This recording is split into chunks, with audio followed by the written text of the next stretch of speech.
Moin! Ich spreche hier in diesem Video heute über die Kultur des Halbstarkes. Beginnen wir in nur einem Moment. Translator activated. Sorry about that. Only now does it seem I'm able to put my degree in German to use. Like I said in the non-English bit, we're talking about those Halbstarke today. Bringen Sie unsere Karte ein. The story will continue after this.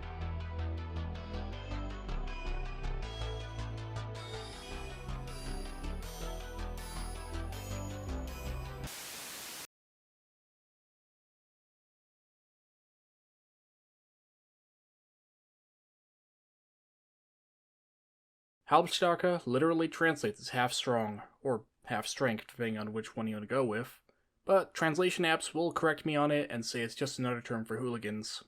While originally meant to be some sort of pejorative or defamatory word towards those youths, it would be adopted and used by them to refer to themselves.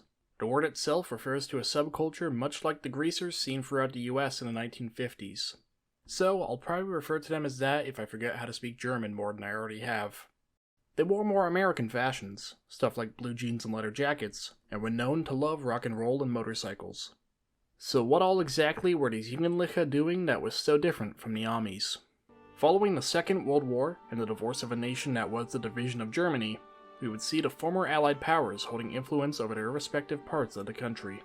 While the Eastern DDR got Marxist-Leninism, free recording devices in their living rooms, and whatever this is, the Western Federal Republic got the Marshall Plan and a large influx of American culture and soldiers in a few parts. These Halbstarken would come about during the Wirtschaftswunder of the same decade, where the West German economy, under the Adenauer administration and American Marshall Plan, would reignite as an industrial powerhouse within Europe. There would be this economic growth for even the working class like what was seen with the British Teds. However, unlike the Teds, Stiljagi, and hipsters, the Halbstarke don't have much of a chronological history outside of a few major points, so we'll try and work off those. I should also note that I may or may not be getting the plural right between Halbstarke and Halbstarken when using it in English, but I'll probably be using the first term both as a plural and singular, while the second is definitely plural. Man, I love my German translations. The culture of the Halbstarke, as a purely West German youth subculture. Wait, I'm getting word they were also in Switzerland, Austria, and the DDR. Hey, Barry, cancel the Chancellor dance party.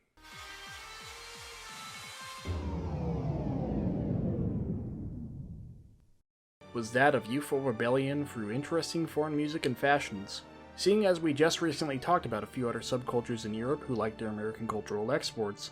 We're gonna throw an endless slew of comparisons if we don't have enough reference images.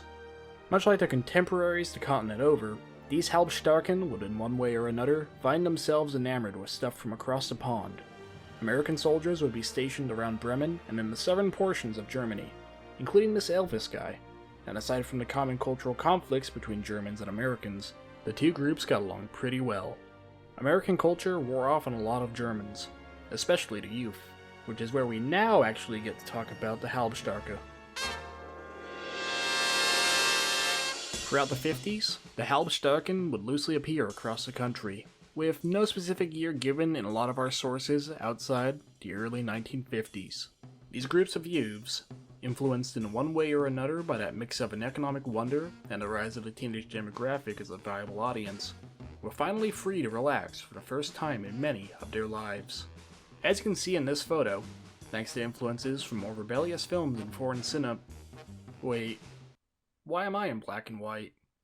Convenient note on the teleprompter? What happened? Michael, du hast den Farbfilm vergessen. Ha, ha ha, ha ha. Nina. Okay. Who the fuck is Nina? Nobody? I can work with this. But with this photograph, you can see the 3 points that made the Halbstarke what they are. The freedom brought upon through mopeds and motorcycles, fashions taken from what all was seen with the American troops, and attitudes from the silver screen thanks to a few films from a city on the hill called Hollywood. The minds of West German youths were inspired in one way or another by films such as Rebel Without a Cause and the biker classic, The Wild One. Influenced as well by rock musicians such as Elvis and Bill Haley. What separated the Halbstarke from the other 95% of German youths was their fashion and activities done in what the media would call gangs. That being groups of several young men and some women riding around on motorcycles or mopeds in their free time, emulating Brando and Dean in their own lives. Fashionably, the classic leather jacket and jeans outfit was associated with Halbstarke culture, but a more leisurely attire that differed greatly from what was seen as more standard for German youths would fit the bill for a lot of them as well.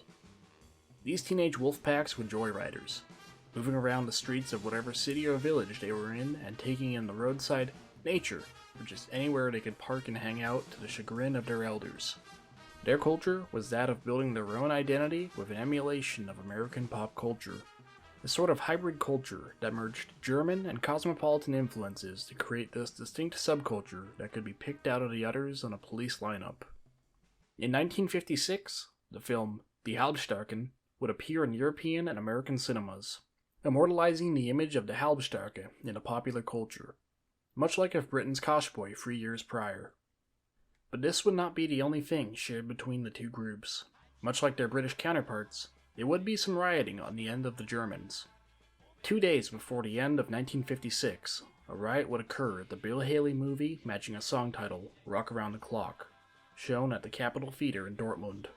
Around 4,000 youths were involved, and over the course of the next 2 years, there would be similar cinema riots across the nation. As for why, scholars note the anti-authoritarian tone seen in rock music, along with the already bubbling hatred for such authority under the Adenauer administration within the Halbstarke. Of course, spur-of-the-moment riots are debatable, with people of that decade blaming American media like what happened in Elephant and Castle a few months prior to Dortmund. There are some similarities to the very same thing that happened after Blackboard Jungle premiered over in the UK that year, this outburst of rebellion against the perceived oppression by authority. Just this time with people saying some variation of "Nieder mit dem Establishment" and barricading roads, instead of whatever that means in English accents and destroying a theater or black community. The rioting would subside come 1958, but it would be associated among other things with the Halbstarke identity, with the term rowdies being used interchangeably with half-strong in a few cases. Come the 60s, the anti-establishment greaser would be overtaken by the equally countercultural hippie and student movements. There still existed that rebellious youth counterculture, your Spaßgeria groups, the 68ers, and those hippies who would pop up and say, Yeah, cool, man," when it was fitting. So, the Halbstarken would fade away into the decade of counterculture and social upheaval, ceasing to exist outside of memories and scholastics, aside from rock groups taking on similar fashions in the same vein as what happened with the Teds across the channel. The word Halbstarke, however, in one form or another, is still used in the German language to this day to describe similar characters and movements, although the Duden gives it a 2 out of 5 frequency rating. Now, since I'm not allowed within 2 meters of any German over the age of 50, who were these half-strong people? The Halbstarken, German greasers of the 1950s. These wild ones, predominantly working-class young men, were seen throughout both German nations as well as parts of Switzerland and Austria around the same time. Roughly 5% of the youth population in that decade could be categorized as Halbstarke. As to why they were seen as more prevalent, well, that's probably because they spent their free time bumming around, as a lot of older Germans would call their activities. There was a sort of criminal notation to the idea of the Halbstarke, existing even before the riots of the late 50s. Now this isn't uncommon when you mix working class youths and free time. A lot will just hang around and enjoy their time off of work and with friends, but in one mind or another, something criminal will happen. A 2006 book would define the perception of the culture as an unambiguous mix between criminals and latchkey children, and just the Halbstarke, highly depending on what lens you want to use to look at it. For the media, it was the former.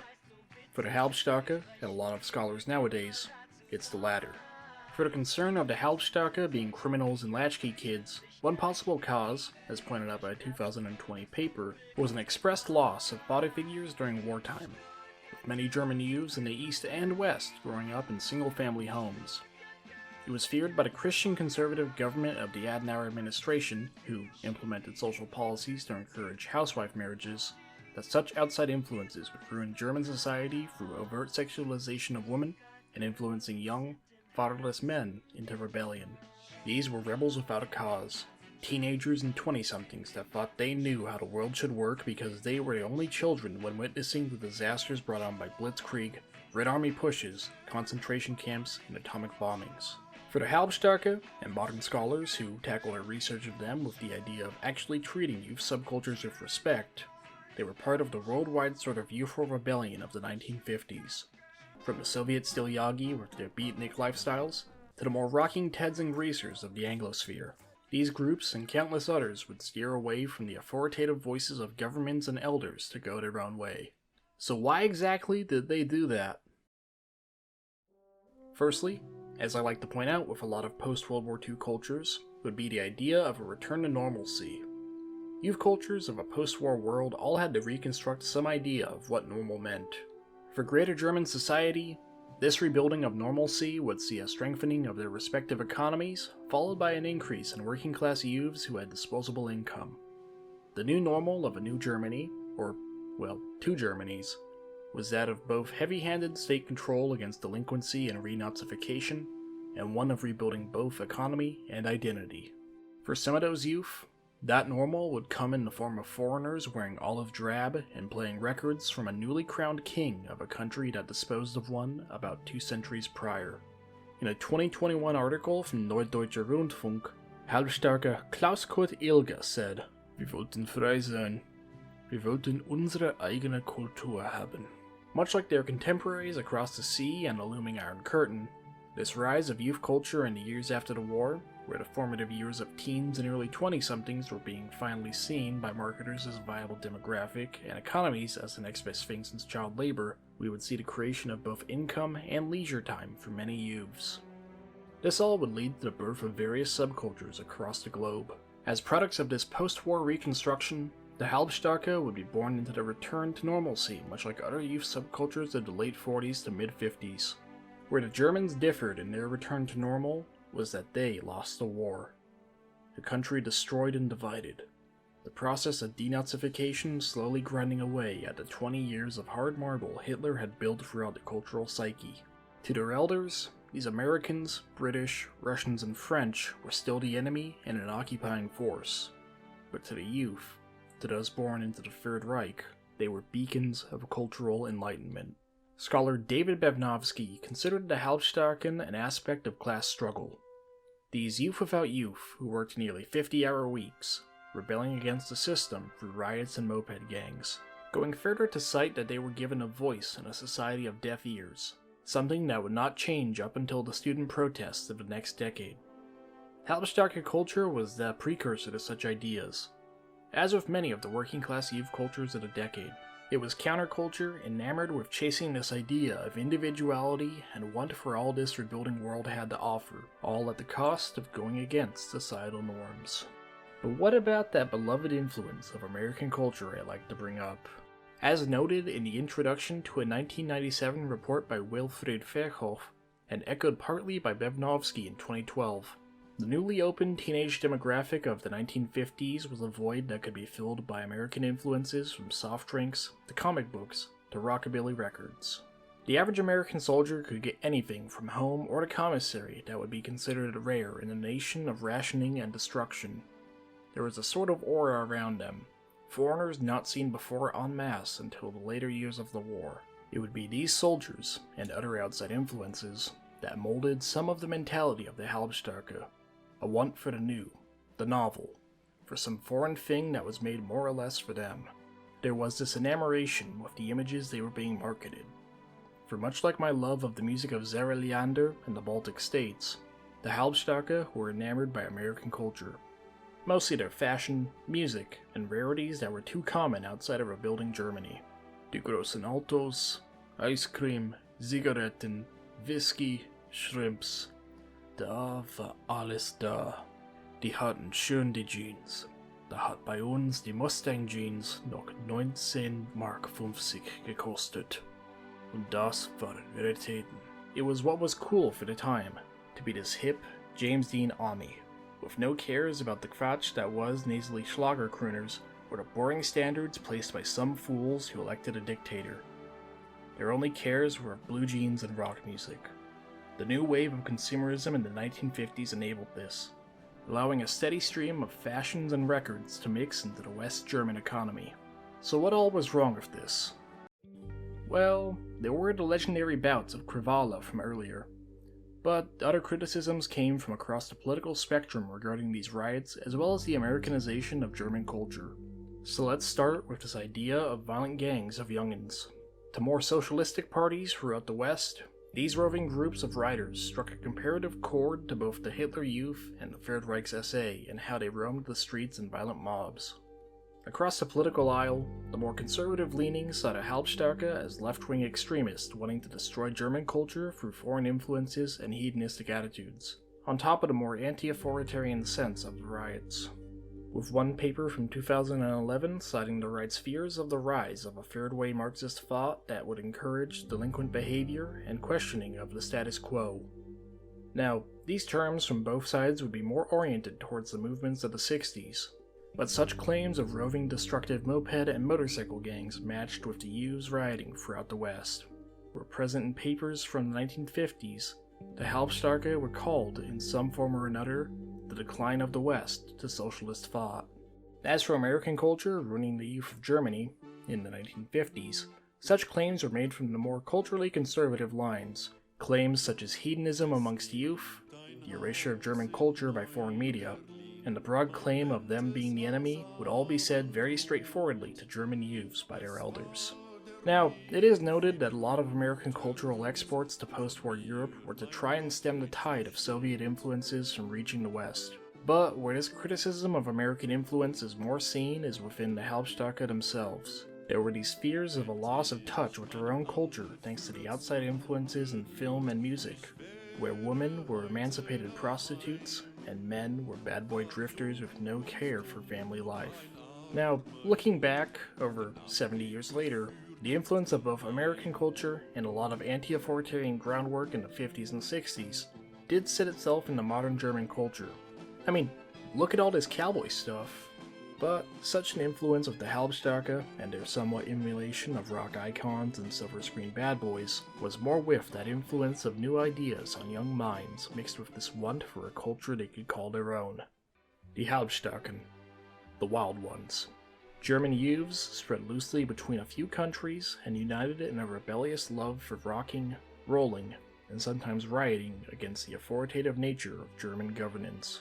While painted more hooliganistically by news media, they would only live life as youthfully as they could for those who lost a childhood in wartime and built up their adolescence alongside the German nation, influenced by the very countries that helped rebuild what they destroyed. They were there, rebelling without a cause like countless youths the world over. With that, this has been Subculture Shock. Schönen Tag noch.